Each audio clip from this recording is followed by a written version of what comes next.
नमस्कार दोस्तों, मैं हूं कैलाश बिस्ट और आज मेरे साथ उत्तराखंड की जो शख्सियत है उनको आपने टीवी पर अक्सर देखा होगा, गुनगुनाते हुए आपने उनको सुना भी होगा, देखा भी होगा। आज वो हमारे साथ है किशन महिपाल जी, उनका हम स्वागत करते हैं। किशन जी, बहुत बहुत स्वागत है आपका।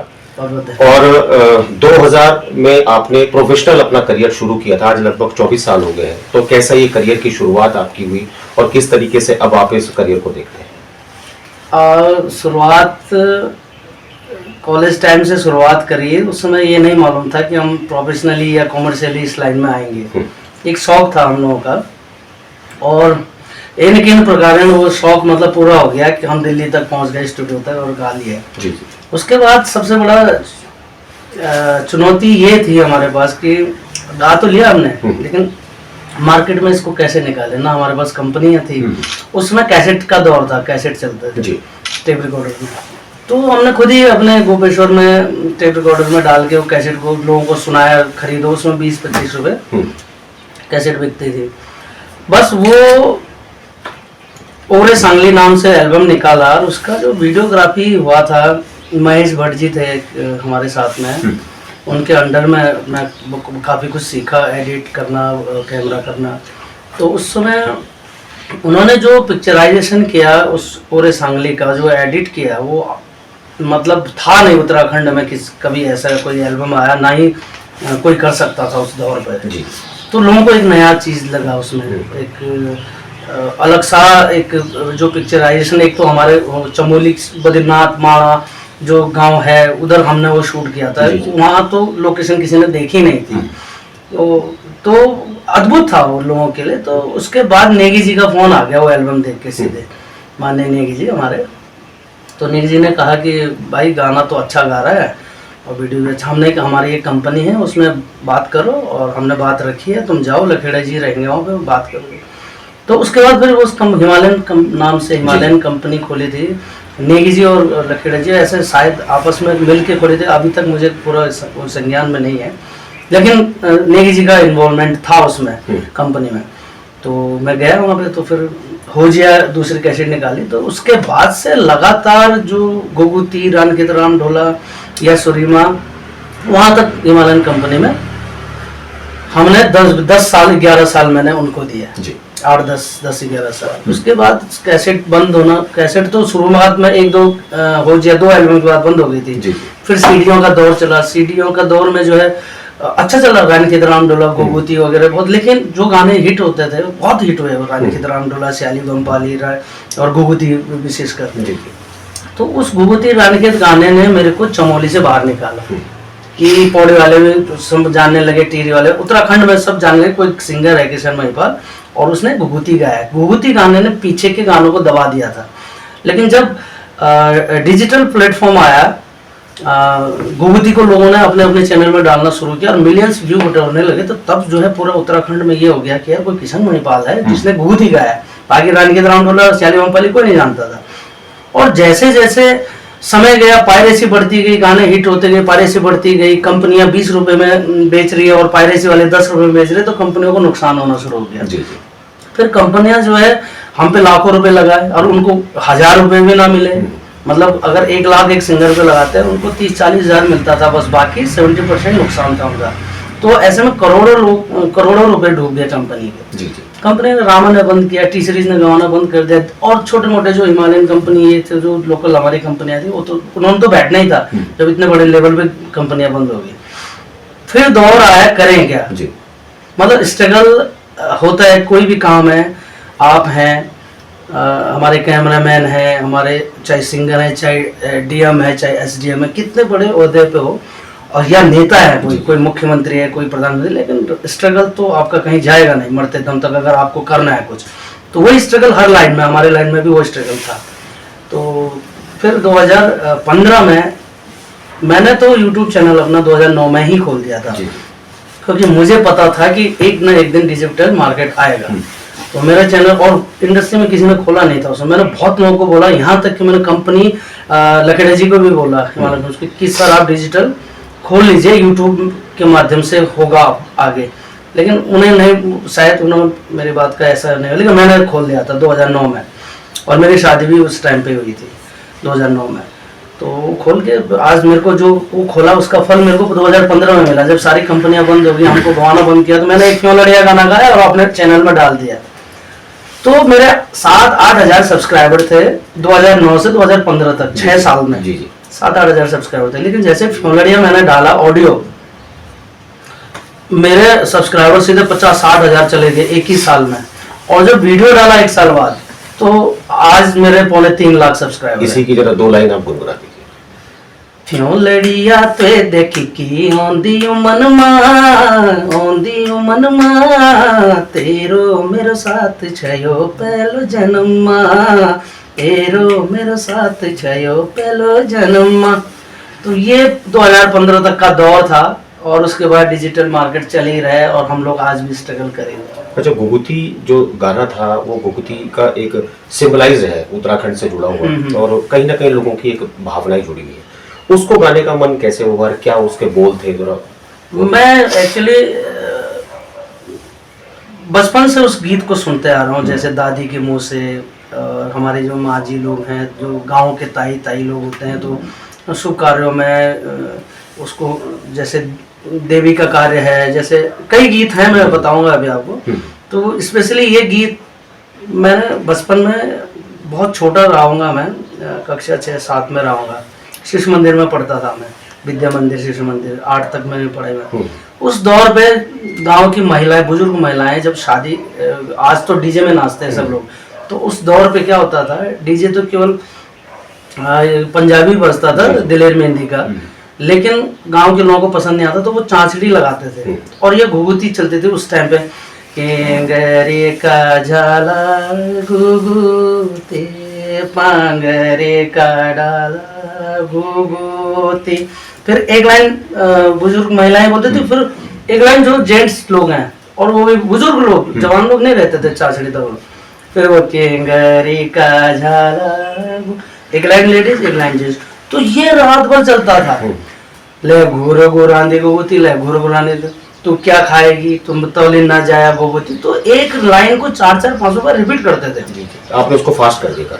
उसको थोड़ा सा मैंने फास्ट किया। फास्ट इसलिए किया कि आज की जो यूथ है ना, उसको उनका रिदम उनका फास्ट है बहुत। जैसे छज्जम में बैठी के खूटी हलकानी, हाथ मोबाइल धोपेली हिला, हालांकि हमने उसमें पौड़ता नहीं रखी, लेकिन वो स्टाइल पसंद है बच्चों को, तो हमने थोड़ा आज के यूथ के लिए वो स्टाइल हमने रखा। तो वो गाना बच्चों ने, उत्तराखंड का पहला ऐसा गाना बना जो ट्रेंडिंग पे, हमें तो पता भी नहीं होता था कि ट्रेंडिंग क्या चीज है। तो किसी लड़के ने मेरे को मैसेज किया कि भैया आपका ये गाना तो ट्रेंड पे चल रहा है, तब पता चला कि ट्रेंडिंग भी कोई चीज होती है। तो उत्तराखंड का ऐसा, ये पहला गाना था उस समय 2015 में कि जो ट्रेंडिंग पे 4 दिन रहा, 28 नंबर पे, 26 नंबर पे, 32 पे, 30 पे। तो ये अपने आप में, मैं बात उसकी नहीं है कि गाना गाया क्या, बात उसकी है कि जो यूथ ने किस तरह, कितना जल्दी उसको ट्रेंड पे पहुंचा है। तो ये हमारे पहाड़ी लोग, क्षेत्र के जो लोग फोक सुनते हैं, या उन्होंने नहीं, ये यूथ ने पहुंचाया था। तो इसलिए हम लोग एक्सपेरिमेंट कर ही रहे हैं फोक और फ्यूजन का। अच्छा, आप सुदूरवर्ती इलाके से आप आते हैं, चमोली से, और क्या कभी ऐसा भी हुआ कि लैंग्वेज की आपको दिक्कत आई? क्योंकि जो आपकी क्षेत्र की जो गढ़वाली है वो थोड़ा भिन्न है, चाहे टीवी की बात करें। बिल्कुल। हाँ, वो तो मेरे को स्टार्टिंग में बोलने क्या, मुझे लिखने में, क्योंकि हमारी लैंग्वेज तो है ही नहीं ना गढ़वाली, और ना हमने बचपन में सुना ना सीखा है उस चीज़ को। हम तो या तो अपनी लैंग्वेज बोलते हैं, और या फिर मार्केट में जाते हैं जैसे हिंदी ही बात करते हैं, तो गढ़वाली हमसे मिस हो जाती है। लेकिन जब मैं इस लाइन में आया तो बहुत लोगों, कवियों से मिला, उनकी कविताएं पढ़ी हैं, जितने भी गीत लिखे, कई किसको क्या कहते हैं, कई बुद्धिजीवी लोगों के साथ बैठा हूँ, रहा हूँ, जैसे डॉक्टर हटवाल जी हो गए, मदन डुकलान जी हो गए, बहुत अच्छे अच्छे साहित्यकारों के साथ बैठा हूँ, उनसे सीखने को मिला। चाहे कहीं भी जाऊँ मैं, वहाँ जहाँ हमारे गढ़वाली लोग नहीं समझ पाते, जैसे कई बारी मेरा प्रोग्राम ना मुंशियारी साइड में होता है, पिथौरागढ़ साइड, मुंशियारी, मथकोट, जौलजीबी, जैसे अभी हम जौलजीबी, वहाँ लोग नेपाली जानते हैं, तो गढ़वाली समझना ही बहुत दूर की बात है। मुझे तो इवन मैं बताता हूँ, मुझे तो वहाँ जौनसारी कलाकार मानते हैं सब, उनको पता ही नहीं है आदमी वहाँ का है कि वो तो गढ़वाली भी नहीं मानते, कहते गढ़वाली, मुझे जैसे मैं उधर के लैंग्वेज के गाता हूँ ना, अपने इधर के, तो बोलते हैं ये जौनसारी गाना है, जैसे लैया पुलिया पैया या आहा सोद सोद, तो वो लोग, तो उनके सामने फिर हिंदी में ही बात करता हूँ। बाकी और गढ़वाली तो भाई अभी भी मेरी गढ़वाली बहुत कच्ची है, अच्छा किशन भाई, कोई 2 से 3 गाने ऐसे छोटे छोटे जो आपको पसंद है, जो आप गुनगुनाना चाहें दर्शकों को, हाँ बहुत सारे गीत हैं। अब गीत जो आपको ज्यादा पसंद नहीं पसंद तो मेरे अपने तो सारे गीत पसंद तो होंगे। जब मैं गा रहा हूँ तो मतलब बिना पसंद के जबरदस्ती से कोई गीत गाया नहीं मैंने। और सिंगर वही होता है जो चूज करता है गानों को। जैसे माना 20 गाने हैं और 20 गाने में आपको 4 गाने गाने हैं, तो 4 गाने वो हिट हो जाए, तो ऐसे चूजी सिंगर होने चाहिए कि जो उन 4 गानों को सिलेक्ट करके जी मैं ये गाऊंगा। तो कोई भी गाना गाता है तो अपने पसंद का ही जैसे गाता है। आपने गुगुती का हमने जिक्र किया था, थोड़ा उसको आप गुनगुना के सुना दीजिए कि जो आपने फास्ट किया उसके बाद वो किंगरी का झाला घुघुती पांगरी, तो ये तो स्लो मोशन हो गया। अब ये जो हमने फास्ट किया, किंगरी का जाला घुघुती पांगरी का डाला घुघुती लगुर गुरांदी घुघुती लफुर उड़ांदी घुघुती, क्या टक लगांदी घुघुती, क्या रांद बिगांदी घुघुती, क्या देश की होली घुघुती, क्या देश बाई घुघुती किंगरी का जाला। तो इस टाइप का, क्योंकि उसको क्रॉस भी दे दिया, ऊपर भी कर दिया नीचे भी कर दिया, थोड़ा सा इस टाइप का बना दिया तो अच्छा लगे। श्याली बम्पाली श्याली बम्पाली तो मिलना ओल ये श्याली नीति गमसाली, श्याली बम्पाली तो मिलना ओल ये श्याली नीति गमसाली। तो इस टाइप के गाने पुराने गाने, जैसे रानी खेता राम ढोला घम घम घम, ये कुमाऊं की संस्कृति है और कुमाऊं से ही आया है गीत। तो जोड़ा चांचड़ी के रूप में इस संस्कृति का आदान प्रदान हुआ है, गढ़वाल से कुमाऊं, कुमाऊं से गढ़वाल। ये भी स्लो था बहुत, तो इसको भी थोड़ा फास्ट गया। रानी के राम ढोला घम घमा कन भजन तेरी खूटियों की पैजबी मेरी सुवा भल सजन। अब इसमें भी क्रॉस दे दिया, रानी के राम ढोला रानी के राम ढोला घम घमा कन भजन तेरी खूटियों की पैजबी मेरी सुवा भल सजन। तो फोक गीतों में कभी ना क्रॉस नहीं आता। क्रॉस मतलब ऐसे अंतरा जो चढ़ा के बोलते हैं। फोक गीत एक लाइन ऐसे सेम गाना सेम लाइन दूसरे, एक लाइन ऐसे चलेगा सेम लाइन, इसमें क्रॉस नहीं होता है। तो हम लोगों ने जैसे इसको थोड़ा फास्ट किया, थोड़ा क्रॉस दे दिया, थोड़ा तेरी खूटियों छम छम, ब्रेक भी दे दिया, ये भी दे दिया, पंच कहीं होते हैं गानों में, तो ये देके तुड़का मारते हैं हम लोग फोक गीतों में। तो अच्छा, लिरिक्स जो आप उठाते हैं, क्या लिरिक्स आप खुद ही लिखते हैं? कितना आपको कोशिश करनी पड़ती है? कितना? नहीं, कई गाने मैंने खुद लिखे। जैसे स्टार्टिंग के जो गाने हैं तो सब उस टाइम भी मिलता था। गाने ऐसे तो नहीं होते कि लिख दिया जैसे खाना खाते हैं। गाने लिखने में बहुत टाइम लगता है, समय चाहिए, एकांत चाहिए, मूड चाहिए। पहले शुरुआत में तो हम लोग लिखते थे, बाद में जो लाइफ बिजी होने लगे, मतलब यहाँ प्रोग्राम वहाँ प्रोग्राम, तो यहाँ शूटिंग बहुत करते हैं हम लोग। कुछ मैंने कविताएं, दूसरों की कविताएं गाई हैं और कवियों की जो बहुत अच्छा लिखते हैं, और कुछ मैंने खुद ही लिखे हैं, और कुछ फोक गीत हैं। जैसे अभी नंदप्रयाग साइड गया था, सरुली बसंता कर 2 बहनों की कहानी, तो वो फोक गीत वहाँ से किसी महिला ने गाया। अब होता क्या है, आज की डेट में फोक गीत गाने वाले बहुत कम रह गए, और रह भी गए तो वो 90 के पार है, ऊपर है 90 साल से। तो अब लोगों को अगर कुछ याद, जैसे मुझे बहुत फोक याद है, बहुत ऐसे गाने जिनकी मेरे को 2 ही लाइन पसंद है, मतलब याद है जी।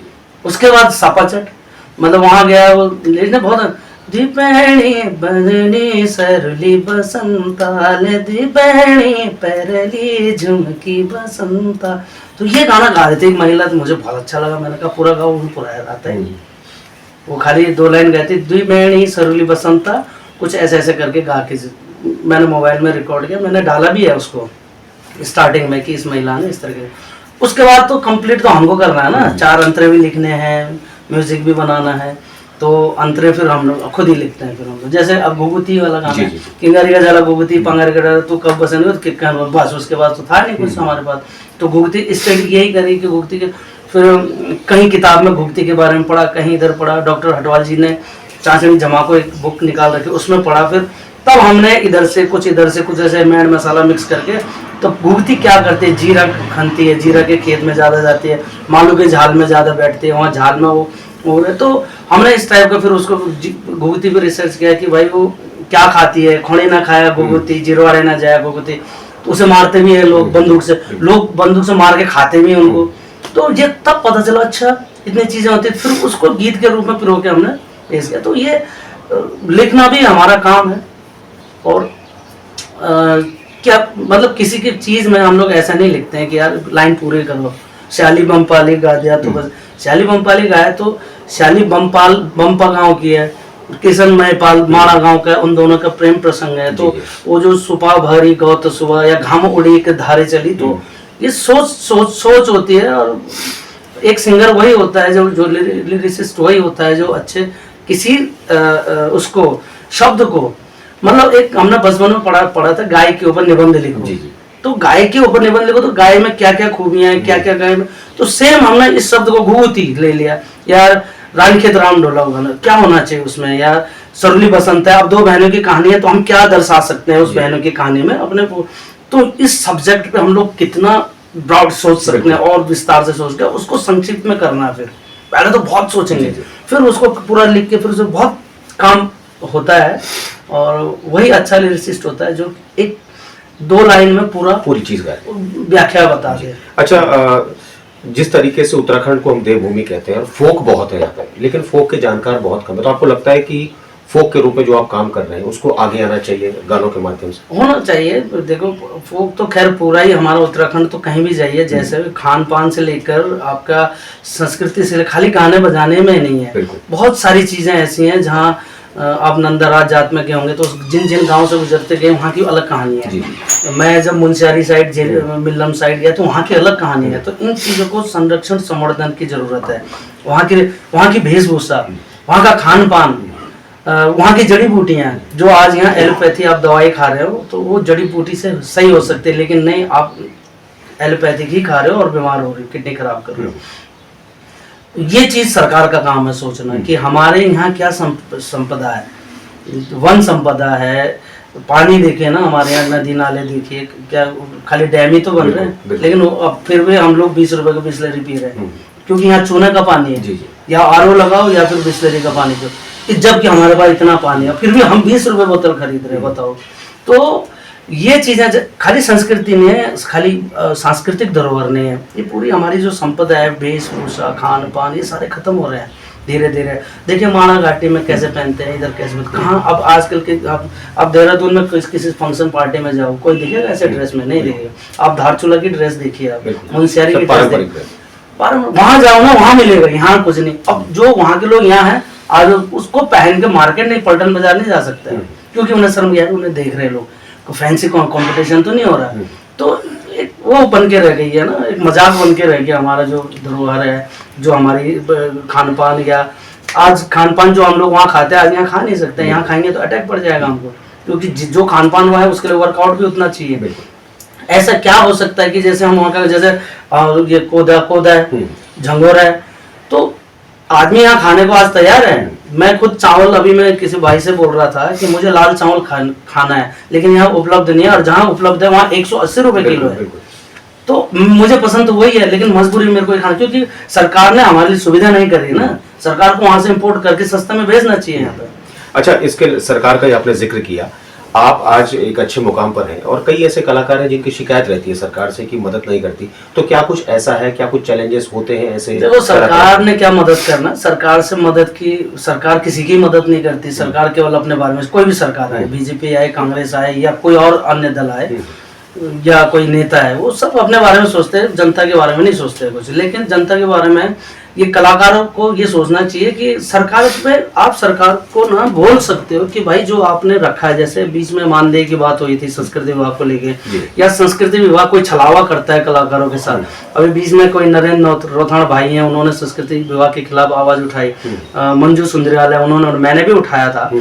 लेकिन आज भी इतने आवाज उठने के बाद भी सरकार ध्यान थोड़ी दे रही है वहां पे। आज भी वही कलाकारों को काम मिल रहा है जो वहां चापलूसी करते हैं। यहाँ उत्तराखंड में, पूरे उत्तराखंड में मैं मानता हूँ कि मानो 100 दल है, 100 टीम है, 100 टीम में से केवल 4-5 लोग काम कर रहे हैं, बाकी सब बैठे हुए, 95% लोग बैठे हुए हैं, उनको काम ही नहीं। कई कलाकार ऐसे हैं भाई अरे संस्कृत में हमको बोलते ही नहीं है, उन्हीं को भेजते हैं। और कई ऐसे कलाकार हैं जो दिन रात उन्हीं के काम कर रहे हैं। तो ये थोड़ा सा सरकार से हम बोल सकते हैं कि सर ऐसा कीजिए, ऐसा मत कीजिए, सबको मौका दें, सबकी टीम भेजें, ये बोल सकते। लेकिन सरकार से उम्मीद नहीं लगा सकते हम कि सरकार हमारे लिए ये करेगी। तो फिल्म सिटी बनाने के लिए बोला था, तो आप उम्मीद मत लगाओ फिल्म सिटी। आप सरकार को ठीक है, अभी सब्सिडी दिया सरकार ने तो ठीक है, अच्छा है, जो फिल्म उद्योग वाले हैं जो उनके लिए अच्छा है, सब्सिडी मिल रहा है। लेकिन आप फिल्म सिटी का आप उम्मीद लगा के हट जाती, जितने में फिल्म सिटी तो उनका घर कहाँ से भरेगा फिर? तो ये कुछ चीजें हैं कि आप कलाकार हैं, हम अपनी बात नहीं कर रहा हूँ, हमारे से जो पीछे जूनियर आर्टिस्ट होते हैं जो बेचारे 2-2 हज़ार रुपये में काम करते हैं, कभी 100 रुपये में 1,000-1,500 रुपये में काम करते हैं। जब हम लोग, मैं अपना इस 10 साल से मैं इस फ्लैट को EMI देते देते थक गया। जब मैं मतलब आप मुझे बोल रहे अच्छे मकाम पे पहुंच गया हूँ, और जब मैं इस फ्लैट को 10 साल से इसको मैं EMI नहीं दे पाया, मतलब इसको फ्री नहीं कर पाया, तो वो 2,000 वाला आर्टिस्ट कैसे चला रहा अपना घर, मुझे तो यकीन नहीं होता वो लोग कैसे चलाते हैं। अच्छा, कोई मैसेज आप देना चाहेंगे हमारे माध्यम से गुनगुना के या अपने शब्दों में? गुनगुनाना तो क्या, अपने शब्दों में मैं किसको मैसेज दूं, कलाकारों को, चाहे पब्लिक है, जनता का तो मैं शुक्रिया अदा करता हूं जो हम लोग आज इस मुकाम पे पहुंचे हैं। सब ये पब्लिक की वजह से ही है कि हमारे गीतों को सुनते हैं, पसंद करते हैं। और जो उत्तराखंड के कलाकार हैं, तो अभी बात रखिए, आप किसी से मदद की उम्मीद मत रखो, आप अपने काम कर्म करते जाओ, फल आपको एक दिन भगवान देगा। और हमने भी 11 साल तक किसी से उम्मीद नहीं लगाई थी, और ज़िंदगी में मैंने कभी उम्मीद नहीं लगाई थी कि मैं आज यहाँ पे बैठूंगा, या इतना कंट्री मेरा शो चलेगा, या इतने देश विदेश में लोग प्यार देंगे, कभी ज़िंदगी में नहीं सोचा था। लेकिन ये जो 10-11 साल में 2000 से काम करना शुरू किया, और अपने जेब से एक लगाते बाइक बेची, ये किया, वो किया, पत्थर फोड़े, जो भी किया हमने अपने लाइफ में, अपने परिवार को पालने के लिए, अपने भाई बहनों की शादी के लिए जो भी किया है। तो मुझे 11 साल लगे प्रोग्राम मिलने में। 2011 से मैंने प्रोग्राम करना शुरू किया। हालांकि वो छोटे मोटे तो हम लोग जो करते रहते थे, थिएटर वगैरह, वो तो उसमें पैसा तो मिलता था नहीं, लेकिन जो प्रोफेशनली काम मिला मेरे को 11 साल बाद। अगर मैं भी उम्मीद हार जाता कि यार नहीं अब नहीं होगा, और मैं भी जो है MCOM करके बैठा हूँ, MA करके बैठा हूँ, मैं भी कहीं 1 डे एग्जाम्स की तैयारी करता हूँ, तो ना मैं वहाँ का रहता ना मैं यहाँ का रहता। लेकिन उम्मीद मत छोड़िए और अपना कर्म करते जाए, और ये सब ईमानदारी से कीजिए, तो दिन अच्छा मंजिल आपको हासिल होगी। किशन जी, हमसे बातचीत के लिए बहुत बहुत धन्यवाद आपका। और किशन जी ने एक बात बहुत ही महत्वपूर्ण कही है कि आप किसी पर डिपेंड न रहिए, बल्कि जब तक आप परिश्रम नहीं करेंगे, जब तक आप खुद से एफर्ट नहीं करेंगे, तब तक कामयाबी आपको नहीं मिल सकती। तो इस खास बातचीत में इतना ही, अगली बार फिर मुलाकात होगी किसी नए कलाकार के साथ। आप मुझे दीजिए इजाजत। नमस्कार। नमस्कार।